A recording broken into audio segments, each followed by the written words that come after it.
रहे हैं TNN 24 news channel. चलिए देखते हैं आज की ताज़ा खबर। नमस्कार, अस्सलाम वालेकुम, सत श्री अकाल, जय हिंद, जय भीम। जैसा कि हम लोग आज अचलपुर में हैं, ऐतिहासिक नगरी अचलपुर शहर जो काफ़ी फेमस भी हैं शादुर रहमान गाजी के नाम। बीफ के बिजनेस में लगा दिया करते थे पहले, लेकिन आजकल जो है वो काफ़ी एक्टिव हो गए हैं और वो अपने बच्चों को अच्छे लेवल पे लेके जाना चाहते हैं। एक जागरूकता उनके अंदर आई है और कुछ ऐसे दानिशमंद लोग भी हैं कुरैशी बिरादरी में जो आज वो अच्छे लेवल पे भी काम कर रहे हैं, सामाजिक कार्य कर रहे हैं, हॉस्पिटल डॉक्टरों के कई तरह तरह के वो काम कर रहे हैं और समाज को एक दिशा देने की का भी वो काम कर रहे हैं। तो आज मेरे साथ है आदिल शहर यार साहब कुरैशी साहब, मेरे साथ बैठे हैं और मैं इनका पूरी तरह से तारुफ आपको करा दूं कि ये ऑल इंडिया जमीयतुल कुरैश के ये जनरल सेक्रेटरी है महाराष्ट्र के। काफ़ी बड़ी जिम्मेदारी है बहुत बड़ी जिम्मेदारी है अगर वो समझे तो, और उनके ऊपर काफ़ी महाराष्ट्र का बोझ जो है वो ऑल इंडिया जमीयतुल कुरैश ने दिया है। तो आपका बहुत बहुत स्वागत है आदिल साहब TNN 24 न्यूज़ चैनल में। अस्सलाम वालेकुम, आपका शुक्रिया अदा करूँगा TNN 24 का। और साथ ही साथ ये जो जिम्मेदारी जो मुझे अभी अभी मिली है उसके लिए मैं ऑल इंडिया जमीयतुल कुरैश के हमारे हिंदुस्तान के पूरे वर्ल्ड के बल्कि मैं कहूँगा अध्यक्ष जनाब सिराजुद्दीन कुरैशी साहब, उनका साथ ही साथ मजीद कुरैशी साहब जो जनरल सेक्रेटरी है इंडिया के, साथ ही साथ नागपुर की एक बड़ी शख्सियत जनाब हाजी रहमान कुरैशी साहब, जनाब हाजी अयूब कुरैशी साहब जो महाराष्ट्र के सदर है, साथ ही फजल हक साहब जो बहुत ज़्यादा एक्टिव पर्सनैलिटी है। इन तमाम का मैं शुक्रगुजार हूँ और साथ में एक ज़िम्मेदारी महसूस कर रहा हूँ कि इतनी बड़ी जिम्मेदारी पूरे महाराष्ट्र के ऑल इंडिया जमीयतुल कुरैश का मुझे जनरल सेक्रेटरी बनाया गया, तो एक जिम्मेदारी महसूस कर रहा हूँ मैं। जी बिल्कुल, बहुत बड़ी जिम्मेदारी है। और सबसे पहला प्रश्न मेरा ये है कि क्या ज़रूरत पड़ गई थी इस संगठन को बनाने के लिए और क्या कार्य आप इसके अंदर करना चाह रहे हैं?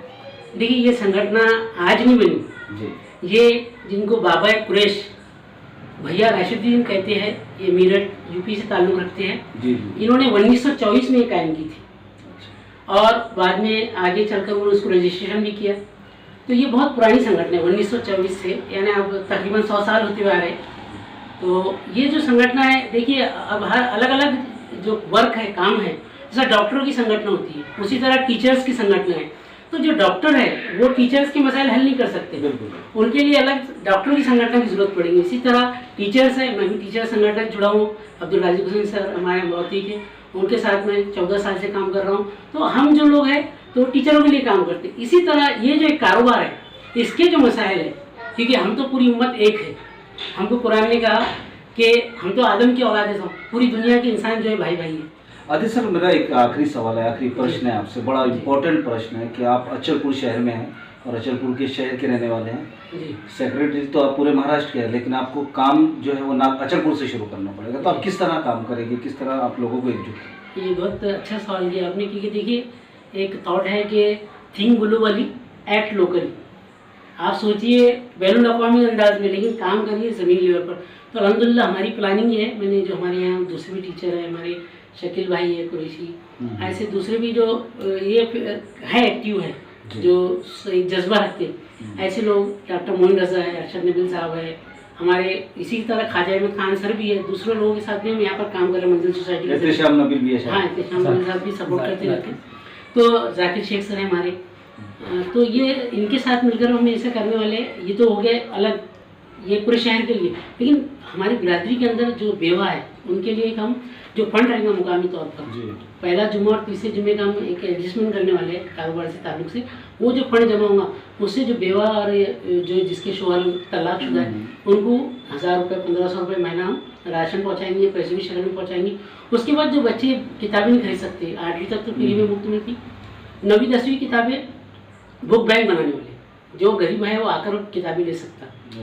और तीसरा ये करने वाले कि जो बच्चा 10वीं तक पढ़ता है और अच्छा परसेंटेज आता है और मालूम है सब कुछ भी ये पैसे माली हालत में कमज़ोर है, तो बिरादरी अपने लोकल के फंड से जो पैसे जमा होंगे, जो बचेंगे, वो फंड से साल में 1 या 2 बच्चों को ऐसा आगे कोचिंग सेंटर पर भेजेंगे ताकि वो नीट या जी वगैरह के जो एग्ज़ाम है वो देख सके, MPSC का, इसका, ऐसे बच्चे टैलेंटेड बच्चों को आगे करना है।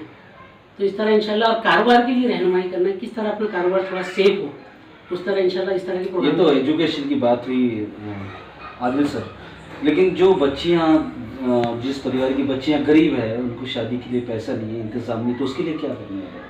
इसका बहुत साल पहले से ऑल इंडिया जमीयतुल कुरैश में अंजमों में शुरू हुआ था। मैं तो बचपन में बहुत छोटा था।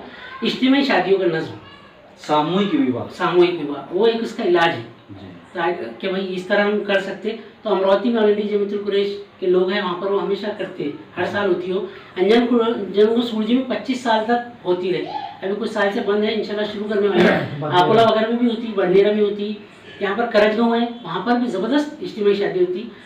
बहुत थोड़े पैसे लिए जाते लड़की के वालिद से, और अल्हम्दुलिल्लाह इज्तिमाई शादियाँ उसमें आपस में कलेक्शन करके मामला होता। तो इंशाल्लाह अचलपुर में अभी तक नहीं हुआ, अब इंशाल्लाह लेकिन ऐसी कोशिश है कि यहाँ भी अल्लाह कराएगा। बहुत बहुत शुक्रिया, और TNN 24 न्यूज़ चैनल की तरफ से आपको